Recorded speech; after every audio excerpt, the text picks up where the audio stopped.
Back with another late night video. You know, I got to thinking, reading some of these comments. You guys was like, hey Andrew, man, you know, down in Mississippi, you could buy, 1 acre of land, put a mobile home on it for about $15,000. That may or may not be true. I know land is cheap down in Mississippi, but even though the land is cheap, the problem is, where are they gonna get the $15,000 from? Do you know how hard it is for any truck driver to come up with $15,000? Save $15,000? I done explained this, I don't know how many times, guys. I know the settlements is $10,000, $20,000, $30,000 a week, but to actually save up $15,000, $20,000, you can go all 20 years, 30, 40 years in trucking and never do it. So yeah, $15,000 could buy you a lot of stuff, but have you heard these drivers on the internet?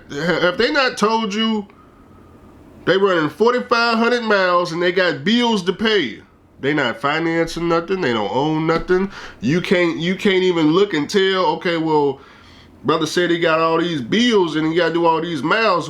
You can't even look with your own eyes at their situation and even just determine where $1 is going. They don't got no cars. They don't got nothing bill associated. So yeah. Good God Almighty. If they broke in that particular situation, what's gonna happen when they actually get a car, insurance, get an apartment?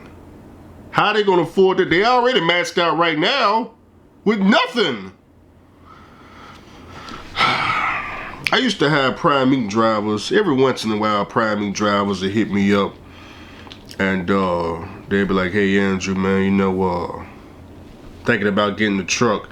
If you ever, matter of fact, all Prime Inc. drivers that ever emailed me, I done told y'all the same thing. So I always tell y'all, man, first thing I do is ask, do you have a house? And I think all of y'all said, no, Andrew, I don't have a house. Well, then what I say is, let's forget about the truck altogether. Let's focus on trying to get you this house. That's what I've been telling y'all for the last 3-4 years. I done sent some of y'all over to CPAs. Some of y'all talked to mortgage brokers. Some of y'all I done gave y'all a game plan. I don't think I ever told a Prime Inc. driver to save up the money to go buy a truck with it. I ain't never told nobody to do that. But this homeless situation,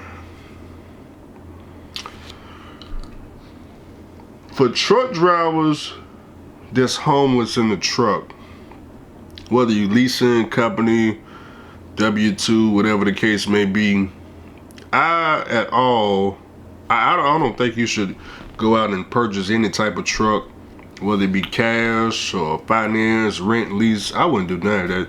I would be trying to figure out how could I get out of this homelessness, whether that be saving up 12 months payments to rent an apartment, to at least be able to get out the situation, or saving up for a down payment for a house, or trying to pay some taxes, or something to get you out of this situation. I would not, because I don't see how the cash truck situation, which I never thought about this until, like I said, until I talked to that driver, I never thought about this. If you don't have anywhere to go, I don't see how a cash situation is even going to help you out at all. Now, yeah, you would earn way more money. Like y'all know, if y'all saw Josh in that live feed over there at Checkmate channel, I know Josh been driving 16, 17 years, but one thing Josh has said towards the end, which I need to go clip the clip, go and save the clip before it disappear. Y'all heard him say it if y'all was in there. He said, man, if I had a cash truck, y'all really wouldn't want to see me then. And that, I'm like, bro, you've been driving 17 years. On the 17th year, you finally discovering that if you had a cash truck, you can make more money. Why it's 17 years in. I need to go clip the clip. Josh, I'm gonna go save it so I may use that for my intro going for the next 20 years. Use that as my intro. Lease driver finally figures it out. But anyways, I'm just teasing you, Josh. You did say that goofiness though. But I'm glad you noticed. I'm glad you noticed. I mean, damn, I'm like, damn, Josh, he must have started doing some math in his head. When did he take the time to do the math? But anyways, man, no, if truck drivers are homeless, I wouldn't recommend, getting no cash truck. Not that I'd recommend anything to y'all anyway. I think I would only tell them, if you don't want no house, I would just say, yeah, go ahead and get a new truck, man. Go ahead and get a new truck where you can get the warranty, where you can perhaps try to be in a situation to where when the truck do break down, you can go stay and pay a hotel bill, and if you got monthly payments, then you can kind of survive while Freightliner or whoever the dealership is doing warranty work. But a cash truck, while you can bring in more money, my problem is,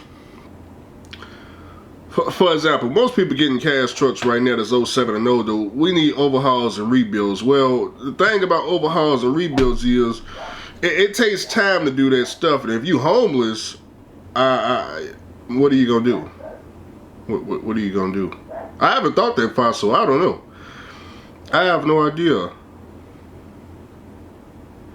I never thought about that.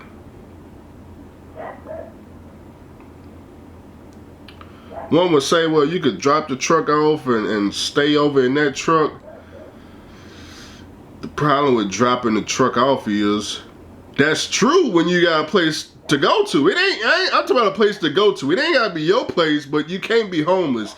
See, somebody like, for example, let's take Lottie Dottie, for example. He can buy a truck, go drop it off in Alabama near his uncle's house, go any of them shops over there, and he can continue working for the Russians. But when you don't have nobody, to go stay at or shop near somebody, I just don't see how it's going to work out. Especially if you around people that don't even want you there at all, then that's not gonna work.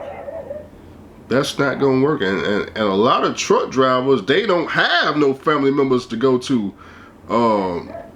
There is nobody house to go to. And we see them on YouTube. They ain't. So I gotta come up. I'm gonna have to think about this. We gotta come up with a plan for people that don't have nowhere to go. How can we make that work? That is a hardcore question. That requires some thought, man. I'm gonna have to get y'all on a StreamYard so we can come up with this together, because I honestly don't know. If a truck driver does not have somebody else's house they can go to, if they did buy a cash truck, perhaps they take it over to a shop in that area, buy that house, somebody that can help them out. If they don't have that connection, what could they do? Because think about it. Say I'm working with the Russians and it's just me. I don't have no family members, it's just me. Okay, when I go buy the truck, let's say I get a truck from the auction, Facebook Marketplace, the dealership, Long Mountain, wherever I get the truck from, I have to immediately jump in there and just start running the truck, because I don't have nowhere to take this truck. I can't take it by nobody's house because I don't know nobody. I ain't got no friends and family. And why? The problem with that is, anybody buy a used truck, I never recommend you just jump in the truck and just start running it, because oh my God, that is the most expensive way to buy a used truck. It's just to buy it and just start putting it on the road, don't do nothing to it. You're just asking for problems. But even if you got money, you're just asking for problems. We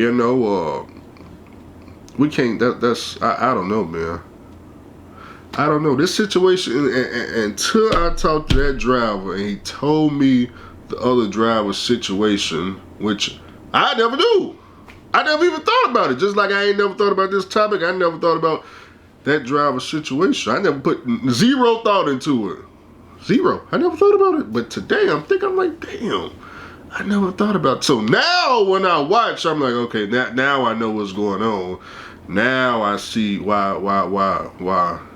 Okay, now it makes sense. Now it makes sense. Okay. So people in that position, what can we tell them? I don't know. I'm gonna have to think about this. I don't just have the answers right now, Sway. I don't have the answers. I don't know. Y'all had to get in the comment section and give us some thoughts or something. I might ask ChatGPT on this one, Grok 4 or something. I don't know.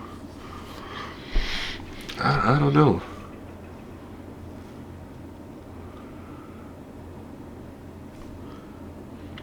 My thing would just be forget owning the truck altogether. I would, me personally, if it was me in that situation, I'd be trying to figure out how I can get a place, you know, whether it be a $100,000, $150,000 home. That's just be me. I wouldn't even look. The cash truck thing, it ain't for everybody. A cash truck, used truck, finance truck, brand new truck, any type of truck, I'd just be a company driver. And man, I'd be trying to figure out, you know, like I said, how to get a place first. Once I get a place, then I would explore all these other options. But without a place to live, and you ain't got no family that wants you around, and no friends, or place of your own, you just basically homeless. My main focus would be just trying to find a place to live, you know. But I'm gonna put some thought into this and come back with y'all. Like I said, I've been trucking 10 years. I never put no thought into this until I talked to that truck driver and I said, bingo, that's what's going on. I never thought about that. I think that driver, the light-skinned dude up there that's at work with the Russians up in Chicago, that's on YouTube, that's, you know, every 2 weeks he got a new job. I think his situation is the same too, but he ain't never thought about, you know, getting no truck or nothing like that. But I looking at his situation, I don't think he has nowhere to go either, because he only stay in hotel rooms, which is nothing wrong with that. But if I was in his situation too, I'm trying to figure out how to get a house, or I can't keep paying pimping. You know, a hotel room is pimping. Biggest pimps of all time. Oh my God. Jesus. Oh my God. Don't know nobody. I don't even want to talk about it.